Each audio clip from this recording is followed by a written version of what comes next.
ಶ್ರೀ ಗುರುಭ್ಯೋ ನಮಃ. ಹರಿ ಓಂ. ಶ್ರಿಯಪ್ಪತ್ತೇ ನಿತ್ಯ ಗಣಿತ ಗುಣಮಾಣಿಕ್ಯ ವಿಶದ ಪ್ರಭಾಜಾಲೋಲ್ಲಾಸೋಪಹತ ಸಕಲಾವದ್ಯತಮಸೆ ಜಗಜ್ಜನ್ಮಸ್ಥೇಮ ಪ್ರಲಯ ರಚನಾಶೀಲವಪುಷೇ ನಮೋ ಶೇಷಾಂನಾಯ ಸ್ಮೃತಿಹೃದಯದೀಪ್ತಾಯ ಹರಯೇ ಯೇನ ಪ್ರಾದುರಭಾವಿ ಭೂಮಿವಲಯೇ ವ್ಯಸ್ತಾರಿಗೋ ಸಂತತಿ ಪ್ರಬೋಧಿಶ್ರುತಿ ಪಂಕಜಂ ಕರುಣಯಾ ಪ್ರಕಾಶೀತತ್ವಂ ಪರಂ ಧ್ವಂತಂ ಧ್ವಂಸಮನಾಯಿ ಸಾಧುನಿಕರಶ್ಚಾಕಾರಿ ಸನ್ಮಾರ್ಗಗಃ ತೇನೋ ವ್ಯಾಸದಿವಾಕರೇಣ ಸತತಂ ಮಾತ್ಯಾಜಿ ಮೇ ಮಾನಸಂ ವ್ಯಾಪ್ತಿರ್ಯಸ್ಯ ನಿಜೇ ನಿಜೇನ ಮಹಸ ಪಕ್ಷೇ ಸಪಕ್ಷೇ ಸ್ಥಿತಿಃ ವ್ಯಾವೃತ್ತಿಶ್ಚ ವಿಪಕ್ಷತೋತ ವಿಷಯೇ ಸಕ್ತಿರ್ನ ವೈಬಾಧಿತೆ ನೈವಾಸ್ತಿ ಪ್ರತಿಪಕ್ಷಯುಕ್ತಿರತುಲಂ ಶುದ್ಧಂ ಪ್ರಮಾಣಂ ಸಮೇ ಭೂಯಾತ್ತತ್ವ ವಿನಿರ್ಣಯಾಯ ಭಗವಾನ್ ಆನಂದತೀರ್ಥೋ ಮುನಿಃ ಭವತಿ ಯದನುಭಾವಾದೇಡಮೂಕೋಪಿ ವಾಗ್ಮೀ ಜಡಮತಿರಪಿ ಜಂತುರ್ಜಾಯತೆ ಪ್ರಾಜ್ಞಮೌಲಿಃ ಸಕಲವಚನಚೇತೋ ದೇವತಾ ಭಾರತೀ ಸ ಮಮ ವಚಸಿ ನಿಧತ್ತಾಂ ಸನ್ನಿಧಿಂ ಮಾನಸೇ ಚ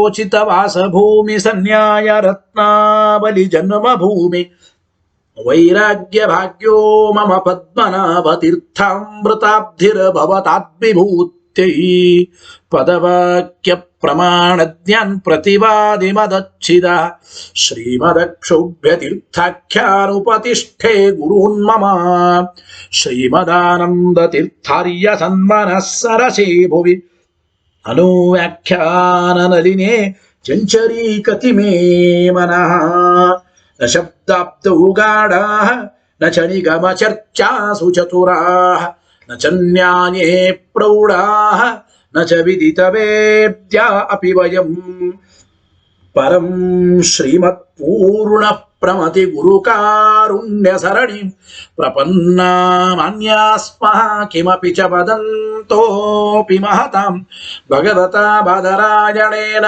ಪ್ರಣೀನಾಂ ನಿಶ್ರೇಯಸಾಯ ಪ್ರಣೀತಮಪಿ ಬ್ರಹ್ಮಮೀಮಾಂಸಾಶಾಸ್ತ್ರಂ ಅಸಾಧು ನಿಬಂಧಂ ದತಮಸಾವಕುಂಠಿತತ್ವೇನ ಪ್ರಣೀತಮಿವ ಮನ್ಯಮಾನಃ ಭಗವಾನ್ ಆನಂದತೀರ್ಥಮುನಿಃ ಯಥಾಚಾರ್ಯಾಭಿಪ್ರಾಯಂ ಅಸ್ಯ ಭಾಷ್ಯಂ ವಿಧಾಯ ಅನುಭಾಷ್ಯಮಪಿ ಕರಿಷ್ಯನ್ ವಿಲೀನ ಪ್ರಕೃತಿತಯಾ ಸ್ವಯಮಂತರಾಯ ವಿದುರೋಪಿ ಅನವರತಮೀಶ್ವರ ಪ್ರವಣಕಾಯ ಕರಣರುತ್ತಿರಪಿ ನಾರಾಯಣ ಪ್ರಣಾಮಾದಿಕಂ ಪಾರೀಪ್ಸಿತಸ್ಯಾನಂತರಾಯ ಪರಿಸಮಾಪ್ತೇಃ ಪ್ರಚಯಸ್ಯ ಚ ಹೇತುತಯಾ ಅವಗೀತ ಶಿಷ್ಟಾಚಾರ ಪರಂಪರಾದಿನಾ ಅವಗತಂ ಅವಶ್ಯಂ ಕರಣೀಯಂ ಶಿಷ್ಯಾನ್ ಗ್ರಹಯಿತುಂ ಗ್ರಂಥಾದೌ ನಿಬಧ್ನಾತಿ ನಾರಾಯಣಮಿತಿ ನಾರಾಯಣಂ ನಿಖಿಲ ಪೂರ್ಣ ಗುಣೈಕದೇಹಂ ನಿರ್ದೋಷಮಾಪ್ಯತಮಮಪ್ಯಖಿಲೈಃ ಸುವಾಕ್ಯೈಃ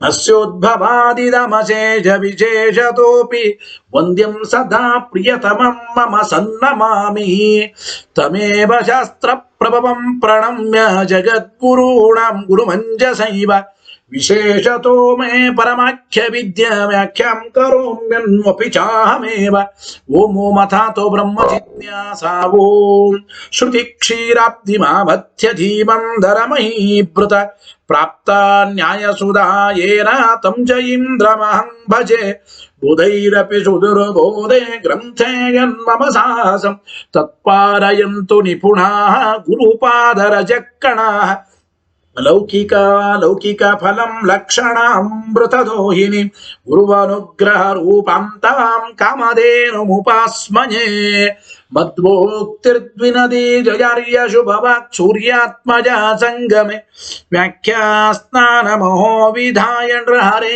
ಪ್ರಾಪ್ಯ ಪ್ರಸಾದಂ ಪರಂ ಪ್ರಾಪುರ್ಜೆ ಕೃತಕೃತ್ಯತಾಂ ಗತಮಲ ವಿದ್ಯಾದಿರಾಜಾದಯೋ ಯೋಗೀಶ ಕೃಪಯಂತು ತೇ ಜಯ ಮುನೇರ್ಭಾವಸ್ಯ ಬೋಧಾಯ ಮೇ ಶುಕೇನ ಶಾಂತ್ಯಾದಿಷು ವಾಂಗ್ಮಯೇಷು ವ್ಯಾಸೇನ ಧೈರ್ಯಂ ಬುಧಿನೋಪಮೇಯಂ ಮನೋಜಜಿತ್ಯಾ ಮನಸಾಂ ನಿಪತ್ಯ ರಘುತ್ತಮಾಖ್ಯಂ ಸ್ವಗುರುಂ ನಮಾಮಿ ನ ದಗ್ಧಂ ಯಸ್ಯ ಕೌಪೀನಂ ಅಗ್ನೌ ದತ್ತಮಪಿ ಸ್ಫುಟಂ ವೇದೋ ವ್ಯಾಸ ಗುರುಂ ನೌಮಿ ಶ್ರೀವೇದೇಶ ನಮಸ್ಕೃತಂ ಸತ್ಯನಾಥ ಗುರು ಪಾತು ಯೋಧೀರೋ ನವಚಂದ್ರಿಕಾಂ ನವಾಮೃತ ಗದಾ ತೀರ್ಥ ತಾಂಡವಾನಿ ವ್ಯಚೀಕೃಪತ ಆರೂಢ ಸಹಸಾ ಯತೀಂದ್ರ ಪದವೀಂ ಗತ್ವಾ ಚ ವಾರಾಣಸಿ ತತ್ರತ್ಯಾನ್ ಕುಮತ ಪ್ರಚಾರ ನಿರತಾನದ್ವೈತ ದಿಗ್ಧಂ ತಿರಃ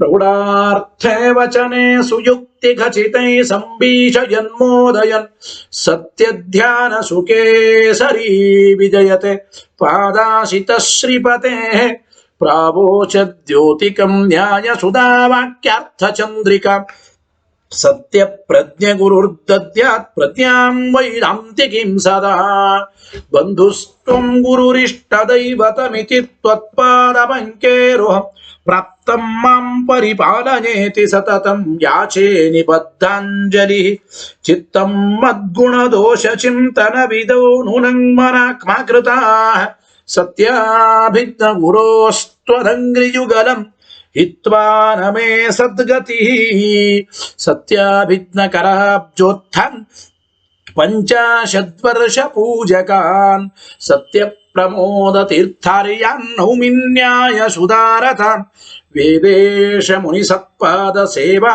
ಸಂಪ್ರಾಪ್ತ ವೈಭವಾನ್ ಯಾದವಾರ್ಯಾನ್ ವರಸುರಾ ಟೀಕಾಕಾರಾನ್ ವಯಂ ನುಭ ಪೃಥ್ವೀಮಂಡಲ ಮಧ್ಯಸ್ಥಾಃ ಪೂರ್ಣಬೋಧಮತಾನುಗಾಃ ವೈಷ್ಣವಾ ವಿಷ್ಣುಹೃದಯಾಃ ತಾನ್ನಮಸ್ಸೇ ಗುರುನ್ ಮಮ ಆಪಾದಮೌಲಿ ಪರ್ಯಂತಂ ಗುರುಣಾಮಾಕೃತಿಂ ಸ್ಮರೇತ್ ತೇನ ವಿಘ್ನಾಃ ಪ್ರಣಶ್ಯಂತಿ ಸಿದ್ಧ್ಯಂತಿ ಚ ಮನೋರಥಾಃ ಶುಭಾಂ ಧ್ಯಾಯಂತಿ ಯೇ ಕಾಮಾನ್ ಗುರುದೇವಃ ಪ್ರಸಾದಜಾನ್ ಇತರಾನ್ ಆತ್ಮಪಾಪೋತ್ಥಾನ್ ತೇಷಾಂ ವಿದ್ಯಾ ಫಲಿಷ್ಯತಿ ಯಹಿರಹಂ ಶುಕವತ್ ಸಮ್ಯಕ್ ಶಿಕ್ಷಿತೋಸ್ಮಿ ಕೃಪಾಲುಭಿಃ ಶ್ರೀಮತ್ಸತ್ಯಾತ್ಮತೀರ್ಥಾರ್ಯಾನ್ ವಂದೇ ವಿದ್ಯಾ ಗುರುನ್ ಮಮ ಶ್ರೀಮನ್ಯಾಯಸುಧಾಸಕ್ತಂ ನಾನಾರ್ಥ ಪ್ರತಿಪಾದಕಂ ಗುಣಗ್ರಾಹಿ ಯತಿಶ್ರೇಷ್ಠಂ ಶ್ರೀ ಸತ್ಯಾತ್ಮ ಗುರುಂ ನಮಃ ಸ್ವಸ್ತ್ಯಸ್ತು ಸತಾಮಖಿಲ ಸನ್ಮಂಗಲಾನಿ ಭವಂತು ಶ್ರೀ ಗುರುಭ್ಯೋ ನಮಃ ಹರಿ ಓಂ. ನಮ್ಮ ಸಿದ್ಧಾಂತದಲ್ಲಿ ಕರ್ಮ ಇದು ಪ್ರತ್ಯಕ್ಷವೇ. ಪ್ರತ್ಯಕ್ಷ ಅಂದ್ರೆ ಅಭಿಪ್ರಾಯ ಏನು? ಕರ್ಮಕ್ಕೆ ಆಶ್ರಯವಾದ ಪದಾರ್ಥ ಅದು ಹೇಗೆ ವೇದ್ಯವಾಗುತ್ತದೋ ಕರ್ಮನೂ ಕೂಡ ಅದೇ ರೀತಿ. ಘಟಪಟಾದಿಗಳ ಕರ್ಮ ಪ್ರತ್ಯಕ್ಷ ವೇದ್ಯ. ಯಾಕೆ? ಆ ಘಟಪಟಾದಿಗಳ ಕರ್ಮಕ್ಕೆ ಆಶ್ರಯವಾದ ಘಟಪಟಾದಿಗಳು ಪ್ರತ್ಯಕ್ಷ ಯೋಗ್ಯ. ಆಶ್ರಯವಾದದ್ದು ಪ್ರತ್ಯಕ್ಷ ಯೋಗ್ಯ ಅಂದಮೇಲೆ ಆಶ್ರಿತವಾದ ಆ ಘಟಪಟಾದಿಗಳಲ್ಲಿ ಇರುವ ಕರ್ಮವೂ ಕೂಡ ಪ್ರತ್ಯಕ್ಷ ಯೋಗ್ಯವೇ. ನಾವು ಹೇಳಿದ್ದೇವೆ ಕರ್ಮ ಇದು ಅನುಮಾನದಿಂದ ತಿಳಿಯಬೇಕು ಅಂತಂದರೆ ಅನೇಕ ದೋಷಗಳನ್ನು ಅವರಿಗೆ ನಾವು ಹಿಂದೆ ಅಂದರೆ ಕೊಟ್ಟಿದ್ದೇವೆ. ಅನೇಕ ದೋಷಗಳನ್ನು ನಾವು ಇಲ್ಲಿ ಅವರಿಗೆ ಕೊಟ್ಟಿದ್ದೇವೆ ಎಂಬ ಮಾತನ್ನು ತಿಳಿಸಿಕೊಡ್ತಾ ಇದ್ದಾರೆ. ಜೊತೆಗೆ ಕಿಂಚ ಕೊನೆಯದಾಗಿ ಈ 2 ಪ್ಯಾರಾದಿಂದ ಮುಂದೆ ಅತೃತ್ವಾಧಿಕರಣದ ಮುಕ್ತಾಯವಾಗುತ್ತದೆ. ಕೊನೆ ಹೇಳ್ತಾ ಇದ್ದಾರೆ ಕಿಂಚ ಅಂಧಕಾರೇ ನಯನಾದಿ ಪರಿಸ್ಪಂಧ ಪ್ರತಿಭಾಸೋ ದುರ್ಘಟ ಸ್ಯಾತ್ ಹೇಳ್ತಾ ಇದ್ದಾರೆ. ಈಗ ಕತ್ತಲಲ್ಲಿ ಕಣ್ಣಿನ ಗೋಲಕ ಇವುಗಳ ಚಲನೆಯ ಜ್ಞಾನವನ್ನ ಕೂಡಿಸಲಿಕ್ಕೆ ಸಾಧ್ಯವಿಲ್ಲ. ಈಗ ನಾವು ಅಂದ್ರೆ ಕಣ್ಣು ಹೊಡೆದುಕೊಳ್ತಾ ಇದೆ, ಕಣ್ಣು ಅದರ್ತಾ ಇದೆ ಅಂತಂತೇವೆ. ಹಾಗಾದರೆ ಕಣ್ಣಿನ ಒಂದು ಚಲನೆಯ ಜ್ಞಾನ ಕೂಡಿಸಲಿಕ್ಕೆ ಸಾಧ್ಯವಿಲ್ಲ. ಯಾತಕ್ಕೆ ಅಂತಂದ್ರೆ ನೀವು ಕರ್ಮವನ್ನ ಅನುಮಾನದಿಂದ ತಿಳಿಯಬೇಕು ಅಂತಂತೀರಿ. ಅದರ ಕತ್ತಲಲ್ಲಿ ಕಣ್ಣು ಅದರತಕ್ಕಂಥದ್ದು, ಕಣ್ಣಿನ ಸಂಯೋಗ ವಿಭಾಗಗಳು ಗೊತ್ತಾಗೋದಿಲ್ಲ. ಇಲ್ಲಿ ಕಣ್ಣು ಎಂಬ ಶಬ್ದಕ್ಕೆ ಅತೀಂದ್ರಿಯವಾದ ಇಂದ್ರಿಯ ಚಕ್ಷುರಿಂದ್ರಿಯ ಅಂತ ಅರ್ಥ ಅಲ್ರಿ. ಇಲ್ಲಿ ಕಣ್ಣು ಕಣ್ಣು ಅಂದ್ರೆ ಕಣ್ಣಿನ ಈ ಗೋಲಕ, ಕಣ್ಣಿನ ಗೋಲಕ ಅಂತ ಅಭಿಪ್ರಾಯ. ಯಾಕೆಂದ್ರೆ ನಾ ಯಾವಾಗಲೂ ಹೇಳ್ತೇನೆ, ನಿಜವಾಗ್ಲೂ ಕಣ್ಣು ಇಂದ್ರಿಯ ಚಕ್ಷುರಿಂದ್ರಿಯ ಅಂದ್ರೆ ಏನು ಗೊತ್ತಾ? ಕೃಷ್ಣ ತಾರಾಗ್ರವರ್ತಿ ತರ್ಕ ಸಂಗ್ರಹದಲ್ಲಿ ನೈಯಾಯಿಕರು ಹೇಳಿದ್ದಾರೆ. ಕಣ್ಣಿನ ಗುಡ್ಡೆಯ ಮಧ್ಯ ಭಾಗದಲ್ಲಿ ಸೂಕ್ಷ್ಮವಾಗಿ ಇರತಕ್ಕಂಥದ್ದೇ ಚಕ್ಷುರಿಂದ್ರಿಯ. ಯಾವಾಗಲೂ ಹೇಳ್ತಾ ಇರ್ತೇನೆ ನಾನು, ಕಣ್ಣು ಇಂದ್ರಿಯ ಎಲ್ಲಾ ಪದಾರ್ಥಗಳನ್ನು ತೋರಿಸ್ತದೆ, ಇಂದ್ರಿಯಗಳಿಂದ ಪದಾರ್ಥಗಳ ಜ್ಞಾನ. ಆದರೆ ಇಂದ್ರಿಯ ಅದು ಇಂದ್ರಿಯದಿಂದ ತೋರೋದೇ ಇಲ್ಲ. ಇಂದ್ರಿಯ ಇದೆ ಎಂಬುದನ್ನು ಅನುಮಾನ ಮಾಡಿ ತಿಳಿಯಬೇಕು ಅಂತ ಹೇಳಿದ್ದಾರೆ. ಈಗ ನೋಡಿ, ಕಣ್ಣಿನ ಅದರುವಿಕೆ, ಕಣ್ಣು ಹೊಡ್ಕೊಳ್ಳುತ್ತದೆ, ಎಡಗಣ್ಣು ಹಾರುತ್ತದೆ, ಬಲಗಣ್ಣು ಹಾರುತ್ತದೆ ಅಂತ ಇರ್ತೇವೆ. ಕತ್ತಲೆಯಲ್ಲಿ ಎಡಗಣ್ಣು ಹಾರುತ್ತದೆ, ಬಲಗಣ್ಣು ಹಾರುತ್ತದೆ ಅಂದ್ರೆ ನೀವು ಹಾಗಾದ್ರೆ ಸಂಯೋಗ ವಿಭಾಗಗಳನ್ನ ಅದು ಹಾರೋದು ಕತ್ತಲಲ್ಲಿ ಕಾಣಿಸೋದಿಲ್ಲ. ಹಾಗಾದ್ರೆ ಕಣ್ಣಿನಲ್ಲಿ ಕ್ರಿಯಾ ಇಲ್ಲ. ಆ ಕಣ್ಣು ಮೊದಲಾದವುಗಳ ಗೋಲಕ ಇದು ಹಾರುತ್ತದೆ ಎಂಬುವ ಜ್ಞಾನ ಬರದೇ ಹೋಗಬೇಕಾಗುತ್ತದೆ ಎಂಬ ಮಾತನ್ನು ಹೇಳ್ತಾ ಇದ್ದ. ಕಿಂಚ ಅಂಧಕಾರೆ ನಯನಾದಿ ಪರಿಸ್ಪಂದ ಪ್ರತಿಭಾಸ. ಅಂಧಕಾರೆ ಅಂದ್ರೆ ಕತ್ತಲಲ್ಲಿ ಕಣ್ಣಿನ ಪರಿಸ್ಪಂದ, ಕಣ್ಣಿನ ಗೋಲಕ, ಅದರ ಅದರುವಿಕೆ ಇದು ನಮಗೆ ಜ್ಞಾನವಾಗದೆ ಹೋಗಬೇಕಾಗುತ್ತದೆ. ಯಾಕೆಂದ್ರೆ ಕತ್ತಲಲ್ಲಿ ನಮಗೇನು ಕಾಣಿಸೋದಿಲ್ಲ, ಸಂಯೋಗಾದಿಗಳು ಕಾಣಿಸೋದಿಲ್ಲ. ಸಂಯೋಗಾದಿಗಳು ಕಾಣಿಸೋದಿಲ್ಲ ಅಂದ್ರೆ ಕಣ್ಣಿನಲ್ಲಿ ಕ್ರಿಯಾ ಇದೆ ಎಂಬ ಜ್ಞಾನನೇ ಬರಬಾರದು. ಯಾಕೆ ಸಂಯೋಗಾದಿಗಳ ಮೂಲಕವಾಗಿ ತಾನೇ ನೀವು ಕರ್ಮ ಇದೆ ಅಂತ ಅನುಮಾನ ಮಾಡಬೇಕಾದದ್ದು. ಸಂಯೋಗಾದಿಗಳು ಕತ್ತಲಲ್ಲಿ ತೋರೋದೇ ಇಲ್ಲ. ಗೊತ್ತಾಯ್ತಲ್ಲ? ಆ ಕತ್ತಲಲ್ಲಿ ವ್ಯಕ್ತಿನೇ ತೋರಲ್ಲ ಅಂದ್ರೆ ಆ ವ್ಯಕ್ತಿಯ ಸಂಯೋಗಾದಿಗಳು ತೋರೋದೇ ಇಲ್ಲ. ವ್ಯಕ್ತಿಯ ಸಂಯೋಗಾದಿಗಳು ತೋರೋದಿಲ್ಲ ಅಂದ್ರೆ ಕಣ್ಣಿನಲ್ಲಿರುವ ಪರಿಸ್ಪಂದ ಎಂಬ ಕ್ರಿಯಾ ಜ್ಞಾನ ಬರೋದೇ ಇಲ್ಲ. ಕಣ್ಣಿನ ಪರಿಸ್ಪಂದದ ಜ್ಞಾನ ಬರೋದೇ ಇಲ್ಲ ಅಂತ ಹೇಳ್ತಾ ಇದ್ದೀವಿ. ನಮ್ಮ ಪ್ರಕಾರ ಬರುತ್ತದೆ. ಹೇಗೆ ಗೊತ್ತಾ? ಕಣ್ಣು ಹಾರತಾ ಇದೆ, ಕಣ್ಣು ಹೊಡ್ಕೊಳ್ತಾ ಇದೆ, ಕಣ್ಣಿನ ಪರಿಸ್ಪಂದ ನಾವು ಅಂದ್ರೆ ಅವರವರಿಗೆ ತ್ವಗಿಂದ್ರಿಯದಿಂದ ಅದರ ಜ್ಞಾನ ಆಗುತ್ತದೆ. ತ್ವಗಿಂದ್ರಿಯವೂ ಒಂದು ಪ್ರತ್ಯಕ್ಷವೇ. ಚಕ್ಷುರಿಂದ್ರಿಯ ಪ್ರತ್ಯಕ್ಷ, ತ್ವಕ್ ಪ್ರತ್ಯಕ್ಷ ಅಂತ ಹೇಳ್ತೇವೆ. ತ್ವಗಿಂದ್ರಿಯ ಪ್ರತ್ಯಕ್ಷದಿಂದ ಕಣ್ಣು ಅದರುತ್ತಾ ಇದೆ ಅಂತ ನಮಗೆ ಜ್ಞಾನವಾಗುತ್ತದೆ. ಆದ್ದರಿಂದ ನಮ್ಮ ಸಿದ್ಧಾಂತದಲ್ಲಿ ಈ ಇಂದ್ರಿಯ ಅಂದ್ರೆ ಇಂದ್ರಿಯದ ಒಂದು ಚಲನ ಪ್ರತೀತಿ ಇದು ಪ್ರತ್ಯಕ್ಷದಿಂದಲೇ ಬರುತ್ತದೆ ಅಂತ ನಾವು ಒಪ್ಪಿದಾಗ ಏನು ತೊಂದರೆ ಇಲ್ಲ. ಅವ್ರ ಪ್ರಕಾರ ಕತ್ತಲಲ್ಲಿ ಕಣ್ಣಿನ ಸಂಯೋಗಾದಿಗಳು ಯಾವುದು ತೋರೋದಿಲ್ಲ ಅಂದಮೇಲೆ ಕಣ್ಣು ಹಾರತಾ ಇದೆ ಎಂಬ ಜ್ಞಾನ, ಕಣ್ಣಿನ ಚಲನೆಯ ಜ್ಞಾನ ಬರೋದೇ ಇಲ್ಲ ಅಂಧಕಾರದಲ್ಲಿ ಅಂತ ಆಗುತ್ತದೆ. ಮತ್ತು ಯದಿಚ ಇನ್ನೊಂದು ಮಾತು, ಯದಿಚ ಮಾರ್ತಾಂಡ ಮಂಡಲಸ್ಯ ಇವ ದೇವದತ್ತಸ್ಯಾಪಿ ಗತಿ ಅನುಮೇಯ ಸ್ಯಾತ್. ಇನ್ನೊಂದು ಮಾತನ್ನು ಕೂಡ ಹೇಳ್ತಾ ಇದ್ದಾರೆ. ಏನು ಅಂತಂದ್ರೆ, ಈಗ ನೋಡಿ, ಆಕಾಶದಲ್ಲಿ ಏನು ಅಂತಂದ್ರೆ ಸೂರ್ಯಮಂಡಲದ ಗತಿಯಂತೆ ದೇವದತ್ತನ ಗತಿಯೂ ಕೂಡ ಅನುಮಾನಗಮ್ಯ ಅಂತ ನೀವು ಅನ್ನಬೇಕು. ಗೊತ್ತಾಯ್ತು ಅಲ್ಲ? ಅಂದ್ರೆ ಅವ್ರಿಗೆ ಹೇಳ್ತಾ ಇದ್ದಾರೆ, ಒಂದು ವೇಳೆ ಸೂರ್ಯಮಂಡಲದ ಗತಿ, ಸೂರ್ಯಮಂಡಲ ಅಂದ್ರೆ ಸೂರ್ಯ ಪೂರ್ವದಿಂದ ಪಶ್ಚಿಮಕ್ಕೆ ಬರ್ತಾನೆ, ಬೆಳಗ್ಗೆ ಪೂರ್ವಕ್ಕೆ ಉದಯಿಸಿ ಮಧ್ಯಭಾಗಕ್ಕೆ ಬಂದ, ಆಮೇಲೆ ಪಶ್ಚಿಮಕ್ಕೆ ಬಂದ, ಹೀಗೆ ಸೂರ್ಯಮಂಡಲದ ಗತಿ ಇದೆ. ಸೂರ್ಯಮಂಡಲದ ಗತಿಯನ್ನ ನೀವು ಅನುಮಾನ ಮಾಡಿ ತಿಳಿಯುವಂತೆ ದೇವದತ್ತನ ಗತಿಯನ್ನು ಕೂಡ ಅನುಮಾನದಿಂದಲೇ ತಿಳಿಯಬೇಕು ಅಂತಾದರೆ ಸೂರ್ಯಮಂಡಲಸ್ಯ ಇವ ಎಂಬುದನ್ನೇ ಮಾರ್ಥಾಂಡ ಮಂಡಲ ಅಂದ.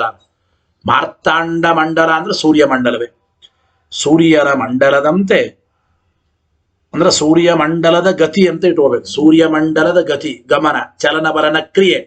ಸೂರ್ಯಮಂಡಲದ ಗತಿ ಹೇಗೆ ಅನುಮಾನ ವೇದ್ಯವೋ, ದೇವದತ್ತನ ಗತಿಯೂ ಕೂಡ ಅನುಮಾನ ವೇದ್ಯ ಅಂತ ಆಗಿಬಿಟ್ರೆ ಆವಾಗ ಹಾಗಾರೇನು, ಎರಡರಲ್ಲಿಯೂ ಕೂಡ ಚಲನ ಪ್ರತೀತಿ ಬರಬೇಕು. ಸೂರ್ಯಮಂಡಲವು ಚಲನವುಳ್ಳದ್ದಾಗಿದೆ, ಗೊತ್ತಾಯಿತೋ ಇಲ್ಲ? ದೇವದತ್ತನೂ ಕೂಡ ಚಲನವುಳ್ಳವನಾಗಿದ್ದಾನೆ.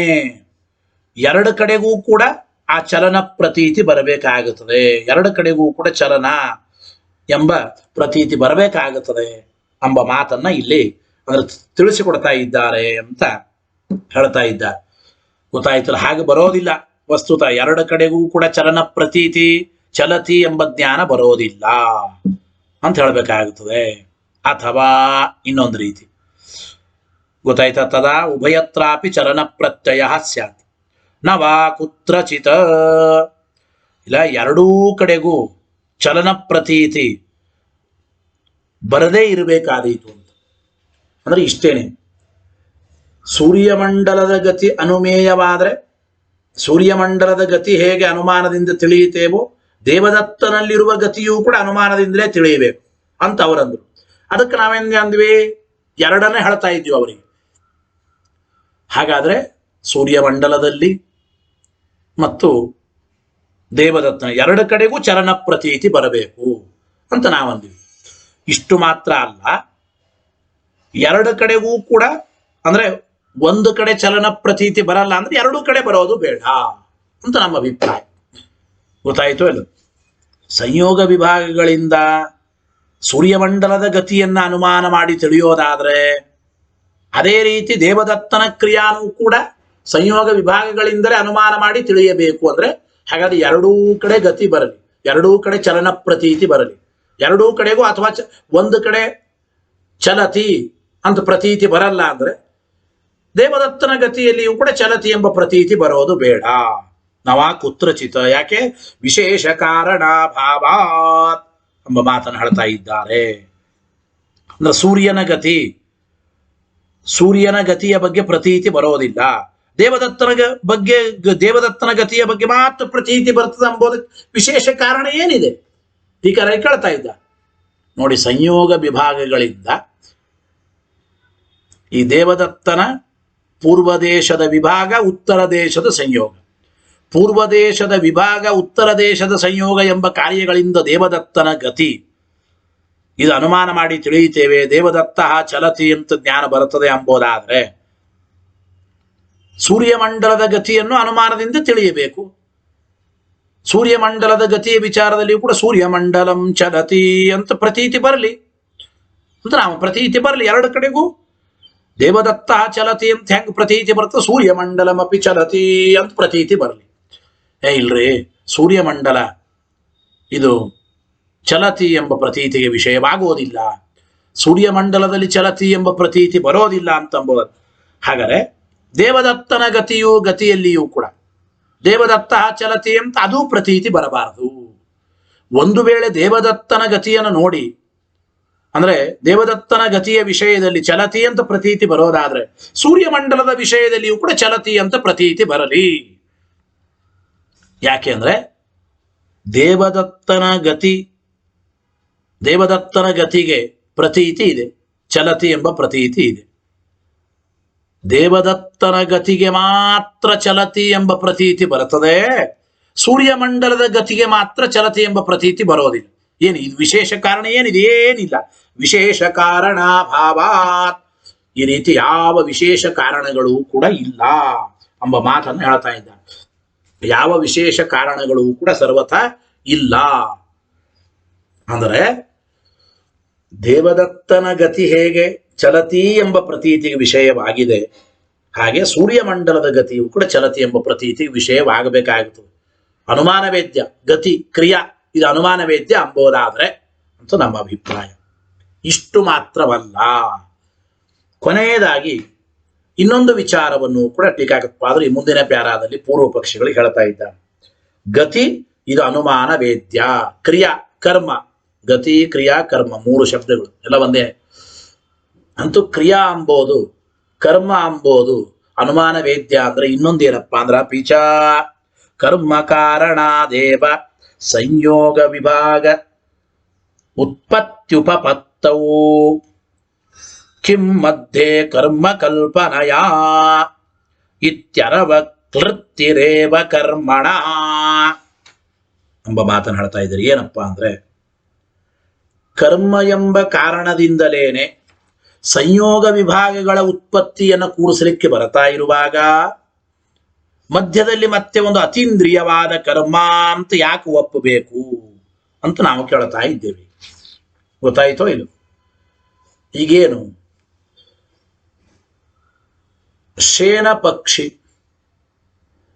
ಪಕ್ಷಿಯಲ್ಲಿ ಪೂರ್ವ ದೇಶದ ವಿಭಾಗ ಉತ್ತರ ದೇಶದ ಸಂಯೋಗ ಎಂಬ ಕಾರ್ಯ ಆಗಿದೆ. ಈ ಗಿಡುಗು ಎಂಬ ಪಕ್ಷಿಯಲ್ಲಿ ಸಂಯೋಗ ವಿಭಾಗಗಳು ಯಾತಕ್ಕೆ ಹುಟ್ಟಿವೆ? ಪಕ್ಷಿಯಲ್ಲಿ ಸಂಯೋಗ ವಿಭಾಗಗಳು ಯಾತಕ್ಕೆ ಹುಟ್ಟಿವೆ ಅಂದ್ರೆ ಕರ್ಮದಿಂದ ಸಂಯೋಗ ವಿಭಾಗಗಳು ಹುಟ್ಟಿವೆ ಅಂತ ಹೇಳ್ತವೆ. ಅದೇ ರೀತಿ ವೃಕ್ಷದಲ್ಲಿಯೂ ಸಂಯೋಗ ವಿಭಾಗಗಳಿದೆ. ಯಾತಕ್ಕೆ? ವೃಕ್ಷದಲ್ಲಿಯೂ ಕರ್ಮ ಇರೋದ್ರಿಂದ ಅಂತ ಒಪ್ಪು. ಇದನ್ನು ಒಪ್ಪೋದು ಬಿಟ್ಟು ಸುಮ್ಮನೆ ಮತ್ತೆ ಮಧ್ಯದಲ್ಲಿ ಅತೀಂದ್ರಿಯವಾದ ಕರ್ಮವನ್ನು ಒಪ್ಪೋದಕ್ಕೆ ಕಾರಣ ಏನು ಅಂತ ನಮ್ಮ ಅಭಿಪ್ರಾಯ. ಗೊತ್ತಾಯ್ತಲ್ಲ? ಅತೀಂದ್ರಿಯ ಅಂದ್ರೆ ಕರ್ಮ ಇದು ಕಣ್ಣಿಗೆ ಕಾಣಿಸೋದಿಲ್ಲ, ಅತೀಂದ್ರಿಯ ಅನುಮಾನ ವೇದ್ಯ ಅಂತ ಯಾತಕ್ಕೆ ಹೇಳ್ತಾ ಇದ್ದಿ ಎಂಬ ಮಾತನ್ನು ಹೇಳ್ತಾ ಇದ್ರು. ಯಾತಕ್ಕೆ ಹೇಳ್ತಾ ಇದ್ದಿ ಅಂತ ಗೊತ್ತಾಯ್ತೋ ಇಲ್ಲ? ಕರ್ಮ ಇದು ಅತೀಂದ್ರಿಯ ಅಂತ ಹೇಳಿದ್ರೆ ಇದು ಇನ್ನೊಂದು ದೋಷ. ಏನು ಇನ್ನೊಂದು ದೋಷ ಅಂತಂದ್ರೆ ಕರ್ಮದಿಂದಲೇ ಸಂಯೋಗ ವಿಭಾಗಗಳು ಅಂತ ಹೇಳಲಿಕ್ಕೆ ಬರ್ತಾ ಇರೋ ಕರ್ಮ ಕಾರಣಾದೇವ, ಕರ್ಮ ಎಂಬ ಕಾರಣದಿಂದಲೇ ಸಂಯೋಗ ವಿಭಾಗಗಳ ಉತ್ಪತ್ತಿ ಅಂತ ಉಪಪತ್ತ ಹಿಂಗೆ ಕೂಡಿಸ್ಲಿಕ್ಕೆ ಬರ್ತಾ ಇರುವ ಕಿಂ ಮಧ್ಯೆ ಕರ್ಮ ಕಲ್ಪನಯ, ಮತ್ತೆ ಆ ಸಂಯೋಗ ವಿಭಾಗಗಳ ಮೂಲಕವಾಗಿ ಕರ್ಮವನ್ನ ಅನುಮಾನ ಮಾಡಿ ತಿಳಿಯಬೇಕು. ಸಂಯೋಗ ವಿಭಾಗಗಳ ಮೂಲಕವಾಗಿ ಅತೀಂದ್ರಿಯವಾದ ಕರ್ಮವನ್ನ ಅನುಮಾನ ಮಾಡಿ ತಿಳಿಯಬೇಕು. ಕರ್ಮ ಅತೀಂದ್ರಿಯ ಅನುಮಾನ ವೇದ್ಯ ಅಂತ ಯಾತಕ್ಕೆ ಹೇಳ್ತೀವಿ? ಬೇಕಾಗಿಲ್ಲ ಎಂಬ ಮಾತನ್ನು ಹೇಳ್ತಾ ಇದ್ವಿ. ಆಶ್ರಯ ಪ್ರತ್ಯಕ್ಷ ಅಂದ ಮೇಲೆ, ಕರ್ಮಕ್ಕೆ ಆಶ್ರಯವಾದ ಪದಾರ್ಥ ಪ್ರತ್ಯಕ್ಷ ಅಂದ ಮೇಲೆ ಕರ್ಮದಿಂದಲೇ ನೇರವಾಗಿ ಸಂಯೋಗ ವಿಭಾಗಗಳು ಹುಟ್ಟುತ್ತವೆ. ಇಷ್ಟೊಂದು ಬಿಡು ಸಾಕು ಅಂತ ನಾನು ಹೇಳ್ತಾ ಇದ್ದೇನೆ.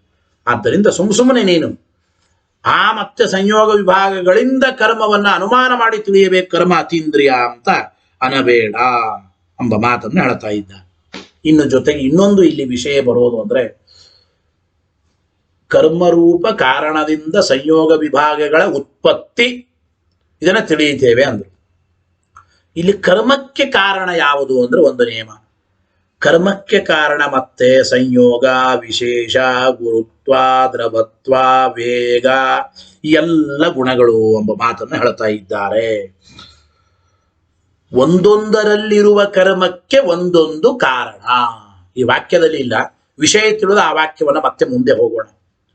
ಒಟ್ಟು ಕರ್ಮಕ್ಕೆ ಕಾರಣ ಅಂತ ಯಾವುದನ್ನು ಹೇಳಿದ್ದಾರೆ? ಇಷ್ಟು ಕರ್ಮಗಳಿಗೆ ಕಾರಣ ಅಂತ. ಏನಪ್ಪ ಅಂತಂದ್ರೆ ನೋಡಿ, ಈಗ ಸಂಯೋಗ ವಿಶೇಷ ಅಂದ್ರೆ ಒಂದು ಸಂಯೋಗ, ಅನೇಕ ಸಂಯೋಗಗಳಲ್ಲಿ ಒಂದು ಸಂಯೋಗ, ಶರೀರ ಆತ್ಮನ ಸಂಯೋಗ ಆಗಿದೆ. ಇದು ನನ್ನ ಶರೀರ, ಒಳಗಡೆ ಆತ್ಮ ನಾನು ಇದ್ದೇನೆ. ಶರೀರ ಆತ್ಮನ ಸಂಯೋಗ. ಹಾಗಾದರೆ ಶರೀರ ಆತ್ಮನ ಸಂಯೋಗದಿಂದ ಈ ಶರೀರದಲ್ಲಿ ಚಲನವಲನ ರೂಪ ಕರ್ಮಗಳು ಉತ್ಪನ್ನವಾಗುತ್ತವೆ. ಹೌದು, ಅಂದ್ರೆ ಈ ನನಗೆ ಕರ್ಮದ ಉತ್ಪತ್ತಿ ಹೇಗಾಯಿತು, ನನ್ನಲ್ಲಿ ಕ್ರಿಯೋತ್ಪತ್ತಿ ಹೇಗಾಯಿತು ಅಂದ್ರೆ ಈ ಶರೀರಕ್ಕೂ ಆತ್ಮನಿಗಿರುವ ಸಂಯೋಗ ನಿಮಿತ್ತದಿಂದ ಚಲನಾದಿ ರೂಪವಾದ ಕರ್ಮಗಳು ಈ ಜೀವನಿಗೆ ಬರುತ್ತವೆ.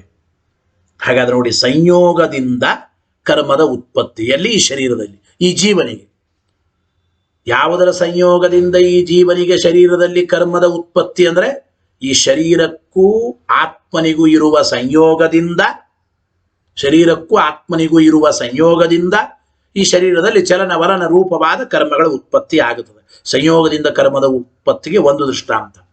ಸಂಯೋಗದಿಂದ ಕರ್ಮದ ಉತ್ಪತ್ತಿಯಲ್ಲಿ ಅಂದ್ರೆ ಈ ಶರೀರದಲ್ಲೇ, ಈ ಶರೀರಕ್ಕೂ ಒಳಗಿರುವ ಆತ್ಮನಿಗೂ ಆದ ಸಂಯೋಗ ನಿಮಿತ್ತಕವಾಗಿ ನಮ್ಮ ಶರೀರದಲ್ಲಿ ಕರ್ಮದ ಉತ್ಪತ್ತಿ ಆಗುತ್ತೆ. ಸಂಯೋಗದಿಂದ ಕರ್ಮದ ಉತ್ಪತ್ತಿ. ಮತ್ತು ವೇಗ ಎಂಬ ಗುಣದಿಂದ ಬಾಣದಲ್ಲಿ ಹಾರಾಟ, ಚಲನ ಎಂಬುವ ಕರ್ಮದ ಉತ್ಪತ್ತಿ ಮತ್ತು ವೇಗ ಎಂಬ ಗುಣ ಅಂದ್ರೆ ಫಾಸ್ಟ್ ಅಂತ ಅಂತೀವಲ್ಲ ನಾವು, ಫಾಸ್ಟ್. ಆ ವೇಗ ಎಂಬ ಗುಣದಿಂದ ಬಾಣದಲ್ಲಿ ಹಾರಾಡುವಿಕೆ, ಚಲನವಲನಗಳು ಬಾಣದಲ್ಲಿ ಹುಟ್ಟುತ್ತದೆ. ಚಲನವಲನ ರೂಪವಾದ ಕ್ರಿಯಾ ಕರ್ಮ ಬಾಣದಲ್ಲಿ ಹಾರಾಟ ಎಂಬ ಕರ್ಮ ಹುಟ್ಟುತ್ತದೆ ವೇಗ ಎಂಬ ಗುಣದಿಂದ. ಸರಿ. ಆಮೇಲೆ ನೀರಿನಲ್ಲಿ ಹರಿಯುವಿಕೆ, ಭಾರೀ ಫೋರ್ಸ್ ಆಗಿ ಹರಿಯುತ್ತಾ ಇದೆ ನೀರು ಅಂತೇವೆ ನಾವು. ಹಾಗಾದ್ರೆ ಈ ನೀರಿನಲ್ಲಿ ಹರಿಯುವಿಕೆ ಎಂಬ ಕರ್ಮ ಯಾವಾಗ, ಎದರಿಂದ ಉಂಟಾದದ್ದು? ದ್ರವತ್ವ ಎಂಬ ಧರ್ಮದಿಂದ. ನೀರು ದ್ರವ ಪದಾರ್ಥವೇ, ನೀರು ದ್ರವ ಪದಾರ್ಥ. ಆದ್ದರಿಂದ ನೀರಿನಲ್ಲಿ, ನೀರು ದ್ರವ ಪದಾರ್ಥ, ನೀರು ದ್ರವ ಪದಾರ್ಥವಾದ್ದರಿಂದ ಆ ನೀರಿನಲ್ಲಿ ಹರಿಯುವಿಕೆ ಎಂಬ ಕರ್ಮದ ಉತ್ಪತ್ತಿ ಆಗುತ್ತದೆ ದ್ರವತ್ವ ಎಂಬ ಧರ್ಮದಿಂದ. ನೋಡಿ, ಇನ್ನು ನಾಲ್ಕನೆಯದಾಗಿ ಗುರುತ್ವ ಎಂಬ ಗುಣದಿಂದ. ಗುರುತ್ವದಿಂದ ಈ ಮರಗಳಲ್ಲಿ, ಫಲಗಳಲ್ಲಿ ಬೀಳುವಿಕೆ. ಒಂದು ಕಾಯಿ ಹಣ್ಣಾದಾಗ ಅದು ಭಾರವಾಗುತ್ತದೆ, ಕಾಯಿ ಹಣ್ಣಾದಾಗ ಭಾರವಾಗುತ್ತದೆ, ಭಾರವಾದಾಗ ಕೆಳಗಡೆ ಬೀಳುತ್ತದೆ. ಅಂದ್ರೆ ಫಲದಲ್ಲಿ ಪತನಕ್ರಿಯಾ ಇದೆ. ಫಲದಲ್ಲಿ ಇರುವ ಪತನಕ್ರಿಯಾಕ್ಕೆ ಕಾರಣ ಯಾವುದು? ಫಲದಲ್ಲಿರುವ ಗುರುತ್ವ. ಹೀಗಿದೆ. ಸಂಯೋಗದಿಂದ ಶರೀರದಲ್ಲಿ ಚಲನವಲನ ರೂಪವಾದ ಕ್ರಿಯೆ, ವೇಗದಿಂದ ಬಾಣದಲ್ಲಿ ಹಾರಾಟ ಎಂಬ ಕರ್ಮ, ದ್ರವತ್ವದಿಂದ ನೀರಿನಲ್ಲಿ ಹರಿಯುವ ಕರ್ಮ, ಗುರುತ್ವ ಎಂಬ ಗುಣದಿಂದ ಫಲದಲ್ಲಿ ಪತನ ರೂಪವಾದ ಕರ್ಮ ಕ್ರಿಯಾ, ಹೀಗೆಲ್ಲ ಉಂಟಾಗುತ್ತದೆ. ಗೊತ್ತಾಯಿತೋ ಇಲ್ಲ? ಹಾಗಾದ್ರೆ ಈಗ ವಾಕ್ಯ ನೋಡಿ, ಹಿಂಗನಬಹುದು. ಸಂಯೋಗಾದ್ಯುತ್ಪತ್ತಿ ಕರ್ಮ ಕಾರಣಾತ್ ನ ಸಂಭವತಿ. ಇಲ್ರಿ, ಕರ್ಮ ಎಂಬ ಕಾರಣದಿಂದ ಸಂಯೋಗಾದಿಗಳ ಉತ್ಪತ್ತಿ ಆಗೋದಿಲ್ಲ ಅಂತಂದ್ರೆ ಏನ್ ಹೇಳ್ರಿ? ನ ಸಂಯೋಗಾದ್ಯುತ್ಪತ್ತಿ ಕರ್ಮ ಕಾರಣಾತ್ ಸಂಭವತಿ. ಕರ್ಮ ಎಂಬ ಕಾರಣದಿಂದ ನಾವೇನ್ ಹೇಳಿದ್ವಿ? ಶರೀರದಲ್ಲಿರುವ ಕರ್ಮ, ಈ ಶರೀರ ಪ್ರತ್ಯಕ್ಷ ಯೋಗ್ಯ, ಶರೀರದಲ್ಲಿ ಆಶ್ರಿತವಾದ ಕರ್ಮವು ಪ್ರತ್ಯಕ್ಷಾದಿಗಳಿಂದಲೇ ಕಾಣಿಸ್ತದೆ ಅಂದಿವಿ. ಸರಿ, ಈ ಶರೀರಗಳಲ್ಲಿರುವ ಕರ್ಮ ಎಂಬ ಕಾರಣದಿಂದ ಸಂಯೋಗಾದಿಗಳ ಉತ್ಪತ್ತಿ ಶರೀರದಲ್ಲಿರುವ ಕರ್ಮ ಎಂಬ ಕಾರಣದಿಂದ ಸಂಯೋಗಾದಿಗಳ ಉತ್ಪತ್ತಿ ಆಗೋದಿಲ್ಲ. ಯಾತಕ್ಕೆ ಅಂದ್ರೆ ತಸ್ಯ ಸಂಯೋಗ ವಿಶೇಷಾದೇಹೇ ಸ್ವಾಶ್ರಯೇ ತತ್ಸಮವೇತೇವಾ ಕಾರ್ಯಾರಂಭಕತ್ವಸ್ಯ ಅನ್ಯತ್ರ ನಿಶ್ಚಿತತ್ವಾತ್. ಅವರಂತ ಇದ್ದಾರೆ, ಕರ್ಮ ಎಂಬ ಕಾರಣದಿಂದ ಸಂಯೋಗಾದಿಗಳ ಉತ್ಪತ್ತಿ ಆಗೋದಿಲ್ಲ. ಯಾತಕ್ಕೆ ಅಂದ್ರೆ ಈ ಕರ್ಮ ಎಂಬ ಕಾರಣ ಇದೆಯಲ್ಲ, ಇದು ತಾನು ಬೇರೆ ಸಂಯೋಗಾದಿ ವಿಶೇಷಾದಿಗಳಿಗೆ ಕಾರಣವಾಗಿದೆ ಅಂಬೋದು ಗೊತ್ತಾಗುತ್ತದೆ ಅಂತ. ಅಂದ್ರೆ ಇಲ್ಲಿರುವ ಕರ್ಮದಿಂದ ಈ ಪದಾರ್ಥದಲ್ಲೇನೆ ಈ ಸಂಯೋಗ ವಿಭಾಗಗಳು ಹುಟ್ಟಿಲ್ಲ ಅಂತ. ಯಾಕೆ? ಈ ಕರ್ಮ ಬೇರೆ ಸಂಯೋಗಾದಿಗಳಿಗೆ ಕಾರಣವಾಗಿದೆ, ಆದ್ದರಿಂದ ಇಲ್ಲಿಯ ಸಂಯೋಗಾದಿಗಳಿಗೆ ಕಾರಣ ಅಲ್ಲ ಅಂತಾರೋ. ಅಂದ್ರೆ ಅಭಿಪ್ರಾಯ ಏನು? ಈಗ ಕರ್ಮ ಕಾರಣಗಳಾದ, ಹಿಂದೆ ಬಂತು, ಕರ್ಮಕ್ಕೆ ಕಾರಣ ಸಂಯೋಗ, ವೇಗ, ದ್ರವತ್ವ, ಗುರುತ್ವ ಇವೆಲ್ಲವೂ ಹೇಳಿದ್ರು. ಯಾಕೆ ಅಂದ್ರೆ ನೋಡಿ, ಅವರಂತಾರೆ ಕರ್ಮಕ್ಕೆ ಕಾರಣವಾದದ್ದು ಸಂಯೋಗಾದಿ ವಿಶೇಷಗಳು. ಸಂಯೋಗ, ವೇಗ, ದ್ರವತ್ವ, ಗುರುತ್ವ ಎಲ್ಲ ಹೇಳಿದ್ರು. ಅಂತೂ ಕರ್ಮಕ್ಕೆ ಕಾರಣ ಸಂಯೋಗಾದಿ ವಿಶೇಷಗಳು. ಈ ಕರ್ಮ ತಾನು ಎಲ್ಲಿದೆ? ಕರ್ಮ ತಾನು ಯಾವ ಪದಾರ್ಥದಲ್ಲಿದೆ? ಆ ಆಶ್ರಯದಲ್ಲಿ ಸಮವೇತವಾದದ್ದರಲ್ಲಿ ಮಾತ್ರ. ಅಂದ್ರೆ ಕರ್ಮ ತಾನು ಎಲ್ಲಿದೆ? ಆಶ್ರಯ ಪದಾರ್ಥದಲ್ಲಿ ಇದೆ. ಈಗ ಘಟದ ಕರ್ಮ ಘಟದಲ್ಲಿ ಇದೆ ಅಂತ ಅನ್ಕೊಳ್ಳೋಣ. ಘಟದ ಕರ್ಮಕ್ಕೆ ಆಶ್ರಯ ಘಟ. ಗೊತ್ತಾಯ್ತಾ? ಕರ್ಮ ತಾನು ಇರುವಲ್ಲಿ ಅಂದ್ರೆ ಕರ್ಮ ಎಂಬುದು ತಾನೆಲ್ಲಿದೆ, ಆ ಘಟದಲ್ಲಿ ಇದೆ. ಆ ಘಟದಲ್ಲಿ ಇರುವ ಸಂಯೋಗಾದಿಗಳಿಗೆ ಆರಂಭಕವಾಗಿದೆ ಅಷ್ಟೇನೆ. ಮತ್ತು ಕರ್ಮಕ್ಕೆ ಆಶ್ರಯವಾದ ಘಟ, ಆ ಆಶ್ರಯದಲ್ಲಿ ಸಮವೇತವಾದದ್ದು ಪರಮಾಣುಗಳ ಸಂಯೋಗ, ಅಥವಾ ಆ ಘಟ ಎಂಬುದರಲ್ಲಿ ಸಮವೇತ ಅಂದ್ರೆ ಸಮವಾಯ ಸಂಬಂಧನ ಇರತಕ್ಕಂಥದ್ದು ಘಟದ ರೂಪ. ಈ ರೀತಿ ಘಟ ತಾನಿದ್ದ ಪದಾರ್ಥದಲ್ಲಿ ಮತ್ತು ಆ ಇದ್ದ ಪದಾರ್ಥದಲ್ಲಿ ಸಮವಾಯ ಸಂಬಂಧೇನ ಇರತಕ್ಕಂತಹ ಆ ಪದಾರ್ಥಗಳಿಗೆ ಮಾತ್ರ ಅದು ಕಾರ್ಯಾರಂಭಕವಾಗಿದೆ ಅಂದ ಮೇಲೆ ಕರ್ಮದಿಂದ ಸಂಯೋಗಾದಿಗಳು ಹುಟ್ಟುತ್ತವೆ ಅಂತ ಅನಬೇಡ್ರಿ. ಅಂದ್ರೆ ಯಾವಾಗಲೂ ಕೂಡ ಏನು ಅಂತಂದ್ರೆ, ಈ ಕರ್ಮ ಎಂಬುದು ತಾನಿರ್ತಕ್ಕಂತಹ ಪದಾರ್ಥದ ಸಂಯೋಗ ವಿಭಾಗಗಳಿಗೆ ಕಾರಣವಾಗಿದೆ.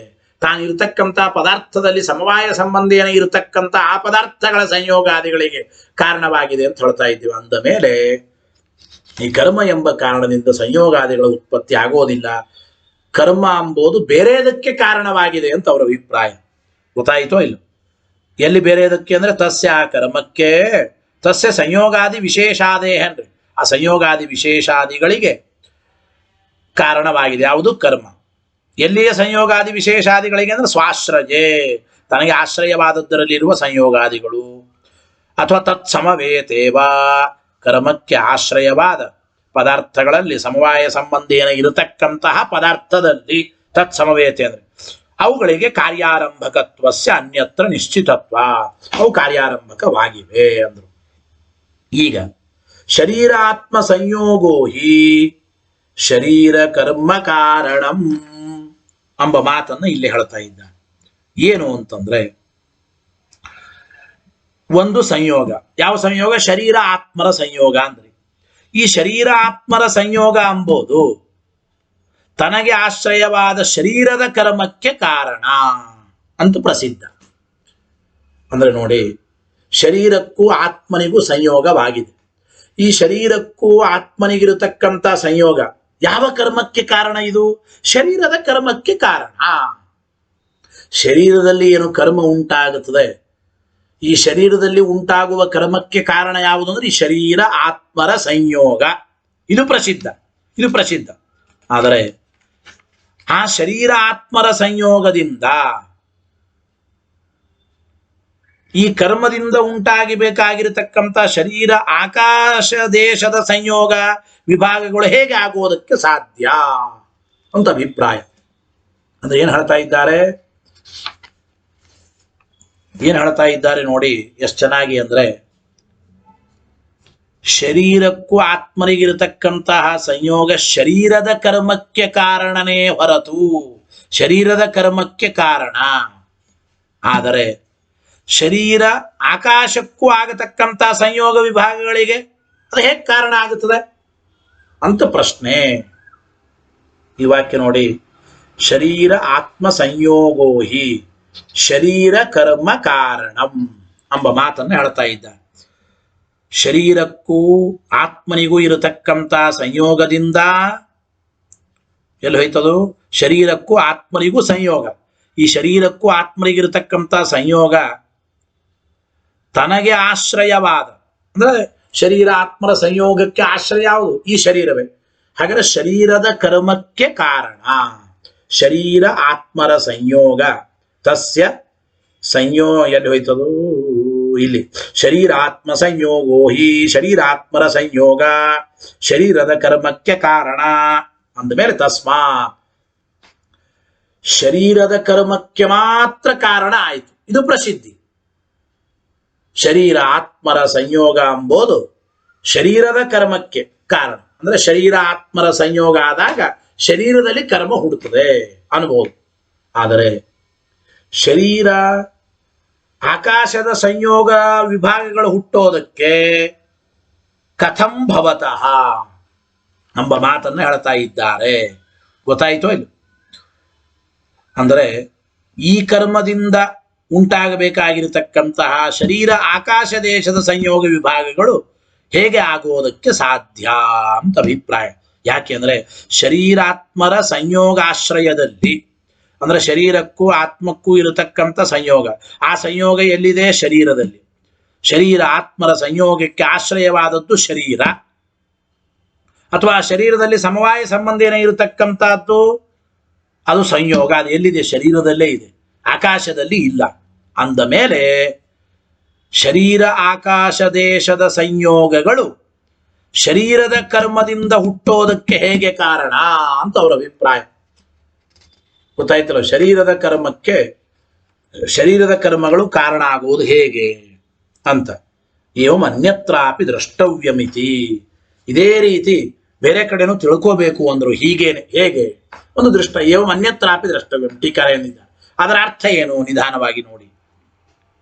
ಈಗ ತರು ಅಂದ್ರೆ ವೃಕ್ಷ ಅಳ್ಳಾಡಿದಾಗ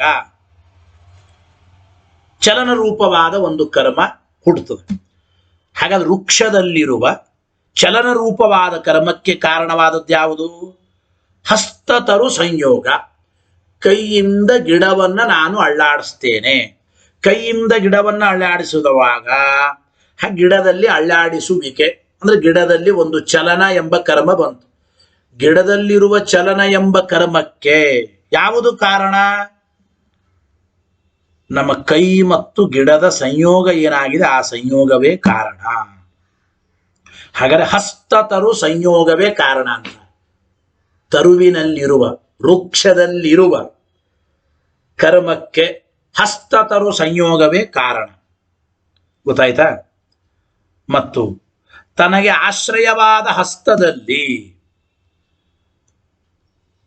ಆ ಸಂಯೋಗಕ್ಕೆ ಆಶ್ರಯ ಹಸ್ತದಲ್ಲಿ ಸಮವಾಯ ಸಂಬಂಧೇನ ಇದ್ದದ್ದು ಯಾವುದು? ಹಸ್ತದಲ್ಲಿ ಸಮವೇತವಾದ ಅಂದ್ರೆ ಕಾಯದಲ್ಲಿ ಸಂಯೋಗ ರೂಪ ಕಾರ್ಯಜನಕವೆಂದು ನಿಶ್ಚಿತವಾಗಿದೆ. ಅಂದ್ರೆ ಹಸ್ತದಲ್ಲಿಯೂ ಕೂಡ ಸಮವಾಯ ಸಂಬಂಧೇನ ಕರ್ಮ ಎಂಬುದಿದೆ. ಅಂದ ಮೇಲೆ ದೇಹದಲ್ಲಿ ಸಂಯೋಗ ವಿಭಾಗ ಎಂಬ ಕಾರ್ಯವನ್ನ ಹುಟ್ಟಿಸ್ತದೆ. ಎಷ್ಟು ಚೆನ್ನಾಗಿ ನೋಡ್ರಿ. ಹಸ್ತಕ್ಕೂ ವೃಕ್ಷಕ್ಕೂ ಸಂಯೋಗ, ಹಸ್ತದಲ್ಲಿ ಸಮವಾಯ ಸಂಬಂಧೇನ ಸಂಯೋಗ ಇದೆ. ಈ ಸಂಯೋಗ ಏನು ಮಾಡ್ತದೆ? ಹಸ್ತಕ್ಕೂ ತರುವಿಗೆ ಇರುವ ಸಂಯೋಗ ಏನು ಮಾಡ್ತದೆ? ವೃಕ್ಷದಲ್ಲಾದರೂ ಕರ್ಮವನ್ನು ಹುಟ್ಟಿಸ್ತದೆ. ಅಥವಾ ಹಸ್ತಕ್ಕೂ ಸಂಯೋಗವಾದ್ದರಿಂದ, ವೃಕ್ಷದ ಸಂಯೋಗವಾದ್ದರಿಂದ ಹಸ್ತದಲ್ಲಿ ಸಂಯೋಗ ಇರೋದ್ರಿಂದ ಈ ದೇಹದಲ್ಲಿ ಸಂಯೋಗ ವಿಭಾಗಗಳು ಹುಟ್ಟಿಸ್ತದೆ. ಅಂದ ಮೇಲೆ ಅದೇ ತರು ಅಂದ್ರೆ ಆ ವೃಕ್ಷಕ್ಕೂ ಆಕಾಶಕ್ಕೂ ಸಂಯೋಗ ಇದೆ ಅಂತ ಅನ್ಕೊಡು. ಆ ವೃಕ್ಷಕ್ಕೂ ಆಕಾಶಕ್ಕೂ ಇರತಕ್ಕಂಥ ಸಂಯೋಗಗಳಿಗೆ ಈ ದೇಹದ ಕರ್ಮ ಕಾರಣ ಆಗೋದು ಹೇಗೆ? ಹಸ್ತದಲ್ಲಿರುವ ಕರ್ಮ ಕಾರಣ ಆಗೋದು ಹೇಗೆ? ಹಸ್ತದಲ್ಲಿರುವ ಕರ್ಮದಿಂದ ಈ ಶರೀರದಲ್ಲಿ ಕರ್ಮ ಹುಟ್ಟಬಹುದು. ಅಂದ್ರೆ ಈ ಹಸ್ತದ ಕರ್ಮ ಅಂದ್ರೆ ಸಂಯೋಗ ಅಂತ ಅನ್ಕೊಡು. ಹಸ್ತದಲ್ಲಿ ಅಥವಾ ಶರೀರದಲ್ಲಿ ಇರುವ ಈ ಸಂಯೋಗಗಳಿಂದ ಶರೀರದಲ್ಲಿ ಕರ್ಮ ಹುಟ್ಟಬಹುದೇ ಹೊರತು ಆ ವೃಕ್ಷಕ್ಕೂ ಆಕಾಶಕ್ಕೂ ಆಗತಕ್ಕಂತಹ ಸಂಯೋಗ ವಿಭಾಗಗಳಿಗೆ ಈ ಶರೀರದಲ್ಲಿರುವ ಕರ್ಮ ಎಂಬುದು ಕಾರಣ ಅಂತ ಹೇಳಲಿಕ್ಕಾಗೋದಿಲ್ಲ. ಈ ರೀತಿಯಾಗಿ ನಾವು ತಿಳಿಯಬೇಕು ಅಂತ. ಹಾಗಾದ್ರೆ ಏನಾಯ್ತು ಅಭಿಪ್ರಾಯ? ಕರ್ಮದ ಕಾರಣದಿಂದಲೇನೆ ಕರ್ಮದ ಕಾರ್ಯಗಳಾಗಿ ಅಭಿಮತವಾದ ಸಂಯೋಗ ವಿಭಾಗಗಳು ಹುಟ್ಟಲಿ ಅಂತ ಅವರ ಅಭಿಪ್ರಾಯ. ಅಂದ್ರೆ ಕರ್ಮವೆಂಬ ಕಾರಣದಿಂದಾಗಿ ಮತ್ತೆ ಕರ್ಮವೆಂಬ ಕಾರ್ಯಗಳು ಹುಟ್ಟಲಿ. ಕರ್ಮದಿಂದಲೇ ಕರ್ಮ ಹುಟ್ಟಲಿ. ಕರ್ಮದಿಂದಲೇ ಕರ್ಮ ಹುಟ್ಟಲಿ ಅಂತ ಕನ್ಫ್ಯೂಸ್ ಮಾಡ್ಕೋಬೇಡಿ. ಶರೀರದಲ್ಲಿರುವ ಕ್ರಿಯಾ ಕರ್ಮದಿಂದ ಕರ್ಮ ಹುಟ್ಟಲಿ. ಕರ್ಮ ಅಂದ್ರೆ ಕರ್ಮ ರೂಪವಾದ ಸಂಯೋಗ ವಿಭಾಗಗಳು ಹುಟ್ಟಲಿ ಅಂತ ಅವನು ಹೇಳಿದ. ಸಂಯೋಗ ವಿಭಾಗಗಳಿಂದ ಕರ್ಮವನ್ನು ಅನುಮಾನ ಮಾಡಿ ತಿಳಿಯೋದು. ಆ ಶರೀರದಲ್ಲಿರುವ ಕರ್ಮ ರೂಪವಾದ ಕಾರಣದಿಂದ ಮತ್ತೆ ಕಾರ್ಯವಾದ ಸಂಯೋಗ ವಿಭಾಗಗಳು ಹುಟ್ಟಲಿ ಅಂತ ಅವರಂದ್ರು. ಇದು ಸರಿ ಅಲ್ಲ ಅಂತ ಹೇಳ್ತಾ ಇದ್ದೀವಿ. ಗೊತ್ತಾಯ್ತಲ್ಲ? ಇದು ಸರಿ ಅಲ್ಲ ಪೂರ್ವ ಪಕ್ಷ. ಅದಕ್ಕೆ ಸಿದ್ಧಾಂತಿಗಳು ಹೇಳ್ತಾ ಇದ್ದಾರೆ. ಮೈವಂ ಏನಪ್ಪ ಅಂದ್ರೆ ತಥಾ ಸತಿ ಸಂಯೋಗ ವಿಶೇಷಾದೇಹೇ ಕರ್ಮ ಕಾರಣತ್ವಸ್ಯಾಪಿ ಅಭಾವ ಪ್ರಸಂಗಾತ್. ಈ ಶರೀರ ಹಸ್ತದಲ್ಲಿರುವ ಕರ್ಮ ಬೇರೆ ಸಂಯೋಗ ವಿಭಾಗಗಳಿಗೆ ಕಾರಣ ಅಲ್ಲ ಅಂತಂದ್ರೆ, ಹಾಗಾದ್ರೆ ಸಂಯೋಗ ವಿಭಾಗಗಳಿಗೂ ಕೂಡ ಕರ್ಮ ಅಂಬೋದು ಕಾರಣ ಅಲ್ಲ ಅಂತ ಹೇಳಬೇಕಾಗುತ್ತದೆ. ಕರ್ಮ ಅಂಬೋದು ಕಾರಣ ಅಲ್ಲ ಅಂತ ಹೇಳಬೇಕಾಗುತ್ತದೆ ಅಂತ ನಾವು ಹೇಳ್ತಾ ಇದ್ದೇವೆ. ಅಂದ್ರೆ ಬೇರೆ ಕಡೆ ಹೀಗೆ ಕಂಡಿಲ್ಲ ಎಂಬ ಕಾರಣದಿಂದ ಕರ್ಮ ಕಾರಣ ಅಂತ ಒಪ್ಪಲ್ಪಟ್ಟ ಸಾಕ್ಷಾತ್ ಸಂಯೋಗ ವಿಭಾಗಗಳು ಹುಟ್ಟೋದಿಲ್ಲ ಎಂಬುದಾದ್ರೆ, ಅಂದರೆ ಸಂಯೋಗ ವಿಭಾಗಗಳಿಗೆ ಸಾಕ್ಷಾತ್ ಕರ್ಮವೇ ಕಾರಣ, ಕರ್ಮವೇ ಕಾರಣವಾಗಿ ಉಳ್ಳದ್ದಾಗಿ, ಅಂದ್ರೆ ಕರ್ಮ ಎಂಬ ಕಾರಣದಿಂದ ಸಂಯೋಗ ವಿಭಾಗಗಳು ಹುಟ್ಟೋದಿಲ್ಲ ಅಂತ ಹಿಂಗ ಅಂಬೋದಾದ್ರೆ, ಹಾಗಾದ್ರೆ ಅದೇ ರೀತಿ ಕರ್ಮ ಕಾರಣತ್ವೇನ ಅಭಿಮತವಾದ ಕರ್ಮವೇ ಕಾರಣ ಅಂತ ಒಪ್ಪಲ್ಪಟ್ಟ ಸಂಯೋಗ ವಿಶೇಷಾದಿಗಳಿಗೂ ಕೂಡ ಕರ್ಮವೇ ಕಾರಣ ಎಂಬುದು ಇಲ್ಲದೆ ಹೋಗ್ಬೇಕಾದ, ಕರ್ಮವೇ ಕಾರಣ ಅಂತ ಅನ್ನದೇ ಹೋಗ್ಬೇಕಾಗುತ್ತದೆ. ಯಾಕೆಂದ್ರೆ ಪರಸ್ಪರ ತಂತು ಸಂಯೋಗಕ್ಕೆ ಕ್ರಿಯಾಹೇತು ಕಂಡಿಲ್ಲವಷ್ಟೇ ಅಂತ ಹೇಳ್ತಾ ಈಗ. ನಹಿ ಪರಸ್ಪರಂ ತಂತು ಸಂಯೋಗಸ್ಯ ಕ್ರಿಯಾಹೇತುತ್ವಂ ನಹಿ ಅಸ್ತಿ ಅಂತ ಅಭಿಪ್ರಾಯ. ಅಂದ್ರೆ ಏನು ಅಭಿಪ್ರಾಯ? ತಂತುಗಳ ಸಂಯೋಗಕ್ಕೆ ಕ್ರಿಯಾನೇ ಕಾರಣ, ಪರಸ್ಪರ ತಂತುಗಳ ಸಂಯೋಗ, ಈ ತಂತುವಿನ ಸಂಯೋಗ ಆ ತಂತುವಿನಲ್ಲಿ, ಆ ತಂತುವಿನ ಸಂಯೋಗ ಈ ತಂತುವಿನಲ್ಲಿ, ಹೀಗಿದೆ. ಪರಸ್ಪರ ತಂತು ಸಂಯೋಗಕ್ಕೆ ಕ್ರಿಯಾ ಕಾರಣ ಏನು? ಕ್ರಿಯಾ ಕಾರಣ ಇಲ್ಲ. ತಂತುಗಳ ಸಂಯೋಗಕ್ಕೆ ಕ್ರಿಯಾ ಕಾರಣವಾಗದೆ ಹೋದರೆ ಹಾಗಾದ್ರೆ ಅದೇ ಕ್ರಿಯಾ ಬೇರೆ ಸಂಯೋಗಾದಿಗಳಿಗೂ ಕೂಡ ಕಾರಣ ಅಂತ ಹೇಗಂತೀರಿ ಅಂತ ನಮ್ಮ ಪ್ರಶ್ನೆ. ಸಂಯೋಗ ಮಾತ್ರಸ್ಯ ತದಭಾವೇಪಿ ತದ್ವಿಶೇಷಸ್ಯ ಸ್ಯಾದಿತಿ ಅವರಂದ್ರು. ಎಲ್ಲಾ ಸಂಯೋಗಗಳಿಗೆ ಕರ್ಮ ಅಂಬೋದು ಕಾರಣವಾಗದೆ ಹೋದರು, ಆದರೆ ಕೆಲವು ಸ್ಪೆಷಲ್ ವಿಶೇಷವಾದ ಸಂಯೋಗಕ್ಕೆ, ವಿಶೇಷವಾದ ಸಂಯೋಗ ವಿಭಾಗಗಳಿಗೆ ಕರ್ಮ ಕಾರಣ. ತದ್ವಿಶೇಷಸ್ಯ ಅಂದ್ರೆ ಸಂಯೋಗ ವಿಭಾಗಾದಿ, ಕೆಲವು ಸಂಯೋಗ ವಿಭಾಗಾದಿ ವಿಶೇಷಗಳಿಗೆ ಕರ್ಮ ಅಂಬೋದು ಕಾರಣ ಹಿಂಗನ್ನೋದಾದ್ರೆ ತರ್ಹಿ ತಥೈವ ಪರತ್ರಾರಂಭಕತ್ವಮಪಿ ಕುತಃ ನ ಸ್ಯಾತ್ ಎಂಬ ಮಾತನ್ನ ಇಲ್ಲಿ ತಿಳಿಸಿಕೊಡ್ತಾ ಇದ್ದಾರೆ. ಅಂದ್ರೆ ಪರಸ್ಪರ ತಂತು ಸಂಯೋಗಾದಿ ಸಂಯೋಗ ಸಾಮಾನ್ಯಕ್ಕೆ ಕರ್ಮ ಕಾರಣತ್ವ ಇಲ್ಲ, ಅದರ ಶರೀರ ಆತ್ಮರ ಸಂಯೋಗ ರೂಪವಾದ ಒಂದು ಸಂಯೋಗ ವಿಶೇಷಗಳಿಗೆ ಕರ್ಮ ಕಾರಣತ್ವ ಇದೆ ಅಂತ ಹಿಂಗೆ ಹೇಳೋದಾದ್ರೆ, ಸಂಯೋಗ ವಿಶೇಷಕ್ಕೆ ಅಂದ್ರೆ ಕೆಲವು ಸಂಯೋಗಕ್ಕೆ ಕರ್ಮ ಅಂಬೋದು ಹೆಂಗೆ ಕಾರಣ ಅಂತ ಒಪ್ತಿರೋ ಅದೇ ರೀತಿ ತನಗೆ ಆಶ್ರಯವಾದದ್ದರಲ್ಲಿ ಇರತಕ್ಕಂತಹ, ಕರ್ಮಕ್ಕೆ ಆಶ್ರಯವಾದದ್ದರಲ್ಲಿ ಇರುವ ಅಥವಾ ಆಶ್ರಯವಾದದ್ದರಲ್ಲಿ ಸಮವಾಯ ಸಂಬಂಧೇನ ಇರತಕ್ಕಂತಹ ಆ ಕಾರ್ಯಗಳನ್ನು ಕುರಿತು ಕೂಡ, ಅಂದ್ರೆ ಸಂಯೋಗ ವಿಭಾಗಗಳನ್ನು ಕುರಿತು ಕೂಡ ಆ ಕರ್ಮ ಅಂಬೋದು ಕಾರಣ ಅಂತ ಯಾಕೆ ಒಪ್ಪಬಾರದು ಎಂಬ ಮಾತನ್ನು ಹೇಳ್ತಾ ಇದ್ದೆ. ಅಂದ್ರೆ ಕೆಲವು ಸಂಯೋಗ ವಿಭಾಗಗಳಿಗೆ ಮಾತ್ರ ಕರ್ಮ ಕಾರಣ, ಇನ್ನು ಕೆಲವು ಬೇರೆ ಸಂಯೋಗ ವಿಭಾಗಗಳಿಗೆ ಕರ್ಮ ಕಾರಣ ಅಲ್ಲ. ಹಿಂಗೆ ಯಾಕೆ ಹೇಳ್ತಾ ಇದ್ದೀವಿ? ಸಂಬಂಧ ಇಲ್ಲ ಅಂತ ನಾವು ಹೇಳ್ತಾ ಇದ್ದೇವೆ. ಮತ್ತು ಕಿಂಚ ಏವಂ ಸತಿ ಕರ್ಮಣೋಪಿ ಕಥಂ ಆಶ್ರಯ ಆಶ್ರಯಿ ಸಮವೇತ ಪರಿತ್ಯಾಗೇನ ಅನ್ಯತ್ರ ಸಂಯೋಗಾದಿ ಜನಕತ್ವಂ. ಇನ್ನೊಂದು ಮಾತನ್ನು ಕೂಡ ಹೇಳ್ತಾ ಇದ್ದಾರೆ. ಏನು ಅಂದ್ರೆ ಶೇನ ಕರ್ಮನೂ ಕೂಡ ಕರ್ಮಕ್ಕೆ, ಅಂದ್ರೆ ಪಕ್ಷಿಯಲ್ಲಿರುವ ಕರ್ಮನೂ ಕೂಡ ಆ ಕರ್ಮಕ್ಕೆ ಆಶ್ರಯವಾದ ಪಕ್ಷಿ, ಆಶ್ರಯದಲ್ಲಿ ಸಮವಾಯ ಸಂಬಂಧೇನ ಇರತಕ್ಕಂಥದ್ದು ಸ್ಥಾನವಿನ ಸಂಯೋಗ, ಪಕ್ಷಿಯಲ್ಲಿ ಸ್ಥಾನವಿನ ಸಂಯೋಗ ಇದೆ, ಸಮವಾಯ ಸಂಬಂಧೇನ, ಗೊತ್ತಾಯ್ತು ಅಲ್ಲಿ. ಹಾಗೆ ಆ ಸಂಯೋಗ ಜನಕ ಅಂತ ಒಪ್ಪಲಾಗಿದೆ. ಅದು ಆದ್ರೂ ಹೆಂಗ್ ಕೂಡಿಸ್ತಿ ಅಂತ ಅಂದ್ರೆ ಏನ್ ಹೇಳಿದೆ ನೀನು? ಪಕ್ಷಿಯಲ್ಲಿರುವ ಕರ್ಮ ವೃಕ್ಷದಲ್ಲಿರುವ ಸಂಯೋಗ ವಿಭಾಗಗಳಿಗೆ ಕಾರಣ. ಅಂದ್ರೆ ಹಿಂದೆ ಹೇಳಿದ್ದಾರೆ, ಈ ಮಾತನ್ನು ನಿಮಗೆ ನೆನಪಿರಬೇಕು. ಪಕ್ಷಿಯಲ್ಲಿರುವ ಕರ್ಮ ಪಕ್ಷಿಯ ಸಂಯೋಗ ವಿಭಾಗಗಳಿಗೆ ಹೇಗೆ ಕಾರಣನೋ, ಅದೇ ಪಕ್ಷಿಯಲ್ಲಿರುವ ಕರ್ಮವೇ ವೃಕ್ಷದಲ್ಲಿರತಕ್ಕಂತಹ ಸಂಯೋಗ ವಿಭಾಗಗಳಿಗೆ ಕಾರಣ ಅಂತ ಹೇಳ್ತಾ ಇದ್ದಿ. ಅದಾದ್ರೆ ಹೇಗೆ ಹೇಳ್ತಾ ಇದ್ದೀಯಪ್ಪ ಅಂತ ನಮ್ಮ ಪ್ರಶ್ನೆ. ಗೊತ್ತಾಯ್ತು ಅಲ್ಲ? ಅದಾದ್ರೆ ಹೇಗೆ ಹೇಳ್ತಾ ಇದ್ದಿ ಅಂದ್ರೆ ಕರ್ಮಣೋಪಿ ಏವಂ ಸತಿ ಕರ್ಮಣೋಪಿ, ಈ ರೀತಿಯಾಗಿ ಹೇಳಿದ್ರೆ ಪಕ್ಷಿಯಲ್ಲಿರುವ ಕರ್ಮವೂ ಕೂಡ ಕಥಂ ಆಶ್ರಯಿ ಸಮವೇತ ಪರಿತ್ಯಾಗೇನ. ಗೊತ್ತಾಯ್ತೋ ಇಲ್ಲ? ಬೇರೆ ಸಂಯೋಗಾದಿ ವಿಶೇಷಗಳಿಗೆ ಕಾರಣವಾಗದೆ ಹೋದರೂ ಕೂಡ ತಮಗೆ ಆಶ್ರಯವಾದದ್ದರಲ್ಲಿ ಇರುವ ಸಂಯೋಗ ವಿಭಾಗಗಳಿಗೆ ಕಾರಣವಾಗಿದೆ ಅಂತ ಬೇರೆ ಕಡೆ ಹೇಳ್ತಾ, ಅದು ಆದರೂ ಹೇಗೆ ಹೇಳ್ತಾ ಇದ್ದಿ? ತಸ್ಯ ತಥಾವಿಧ ಕಾರ್ಯಗಮ್ಯಸ್ಯ ತಥೈವ ಪ್ರಮಿತತ್ವಾದಿತಿ ಚೇತ್. ಇಲ್ಲವೇ ಎಲ್ಲೆಲ್ಲಿ ಹೇಗೆ ಹೇಗೆ ಕಂಡಿದೆ ಅದಕ್ಕೆ ತಕ್ಕಂತೆ ಒಪ್ಪುತ್ತೇನೆ. ಅಂದ್ರೆ ಕೆಲವು ಸಂಯೋಗ ವಿಭಾಗಗಳಿಗೆ ಕರ್ಮ ಕಾರಣ, ಕೆಲವು ಸಂಯೋಗ ವಿಭಾಗಗಳಿಗೆ ಕರ್ಮ ಕಾರಣ ಅಲ್ಲ. ಎಲ್ಲಿ ಹೆಂಗೆ ಕಂಡದ ಎಲ್ಲಿ ಹೇಗೆ ಪ್ರಮಿತವಾಗಿದೆ ಹಾಗೆ ನಾನು ಒಪ್ತೇನೆ. ಕೆಲವು ಕಡೆ ಸಂಯೋಗ ವಿಭಾಗಗಳಿಗೆ ಕರ್ಮ ಕಾರಣ ಅಂತೆ, ಕೆಲವು ಕಡೆ ಅನ್ನಲ್ಲ.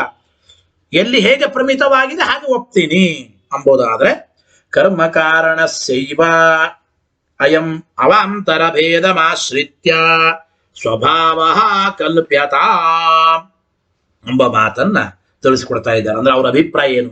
ನಿಮ್ಗೆ ಉತ್ತರ ಹೇಳೋಕ್ಕಿಂತ ಮುಂಚೆ ಹೇಳ್ತೇನೆ. ತನಗೆ ಆಶ್ರಯವಾದ ಪದಾರ್ಥ, ಕರ್ಮಕ್ಕೆ ಆಶ್ರಯವಾದ ಪದಾರ್ಥ ಘಟಪಟಾದಿಗಳು, ಆಶ್ರಯದಲ್ಲಿ ಸಮವಾಯ ಸಂಬಂಧಿಯನ ಇದ್ದ ಪದಾರ್ಥ ಅಂದ್ರೆ ಆ ಘಟಪಟಾದಿಗಳಲ್ಲಿರುವ ಸಂಯೋಗ ಎಂಬ ಗುಣ.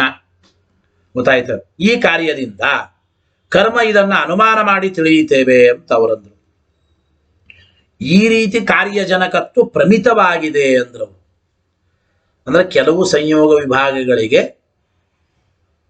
ಕಾರಣವಾದ ಕರ್ಮ ಜನಕವಾಗಿದೆ ಅಂತ ಪ್ರಮಿತವಾಗಿದೆ ಅಂತ ಹೇಳೋದಾದ್ರೆ, ಹಾಗಾದರೆ ಕರ್ಮವೇ ಕಾರಣ ಅಂತ ಒಪ್ಪಲ್ಪಟ್ಟದ್ದು ಯಾವುದು? ಶರೀರ ಆತ್ಮರ ಸಂಯೋಗ. ಈ ಶರೀರ ಆತ್ಮರ ಸಂಯೋಗಕ್ಕೆ ಕರ್ಮನೇ ಕಾರಣ. ಸ್ವಾಶ್ರಯನಿಷ್ಠ ಕಾರ್ಯಾರಂಭಕ, ಅಥವಾ ಅಂದ್ರೆ ತನ್ನಲ್ಲಿರುವ ಸಂಯೋಗಕ್ಕೆ ಆರಂಭಕ, ಅಥವಾ ಅದೇ ತನ್ನಲ್ಲಿ ಸಮವಾಯ ಸಂಬಂಧೇನ ಇರತಕ್ಕಂಥ ಸಂಯೋಗಕ್ಕೆ ಕಾರ್ಯಾರಂಭಕ ಎಂಬ ಈ ಪ್ರಭೇದಗಳ ಜೊತೆಗೆ ಅನ್ಯತ್ರ ಅಂದ್ರೆ ಕಾರ್ಯಾರಂಭಕ ಎಂದು ಅವಾಂತರ ಭೇದವನ್ನು ಆಶ್ರಯಿಸಿ ಅದರ ಸ್ವಭಾವ ಅಂತ ಕಲ್ಪನೆ ಮಾಡು. ಅಂದ್ರೆ ಕರ್ಮದ ಸ್ವಭಾವ ಹಾಗೆ, ಆಶ್ರಯವಾದ ಪದಾರ್ಥ ಹೇಗೆ ಇರುತ್ತದೋ ಅದಕ್ಕೆ ತಕ್ಕಂತೆ ಕರ್ಮವು ವೇದ್ಯವಾಗುತ್ತದೆ. ಕರ್ಮದ ಸ್ವಭಾವವೇ ಹಾಗೆ ಅಂತ ಒಪ್ಪು ಅಂತ ನಾವು ಹೇಳ್ತಾ ಇದ್ದೇವೆ.